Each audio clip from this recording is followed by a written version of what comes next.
ఆత్మిక భక్తాగ్రేసలకు గమనిక. మరి ఈ రోజు మాఘ మౌని అమావాస్య సందర్భంగా శ్రీ సరస్వతి దేవాలయం గరుడగంగా మంజీరా తీరమందు అత్యధికంగా గరుడగంగా పుష్కర ఘాట్లో విభూతి గుండంలో స్నానమాచరించి విభూతిని ధరించి తదుపరి శ్రీ సరస్వతి మాతను, శ్రీ ప్రత్యక్ష నాగమాత మరియు గోమాత సేవ అర్చన పూజా కార్యక్రమాలు చేసుకొని ఆ భగవద్భక్తులు అందరూ కూడా తరిస్తున్నారు. మరి ఈ రోజు అత్యధికంగా ఆ యొక్క అమ్మవారి ఆశీస్సులు చిన్నారులకు అఖండ విద్యా బుద్ధి జ్ఞానం ప్రసాదించాలని చెప్పేసి ఆ అమ్మవారి ఆశీస్సులతోని మహామంగళ నీరాజన దీపం జ్ఞానప్రదా సతీ మాత వేరు వేరు సరస్వతి మహావిద్యా మహామాయ ముక్తి ముక్తి ప్రదాయిని సరస్వతి మాతా కే, సరస్వతి మాతా కే.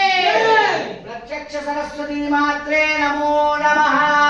ఆనంద కర్పూర మహామంగళ నీరాజన దీపం దర్శయామి. అఖండ విద్యా ప్రాప్తిరస్తు.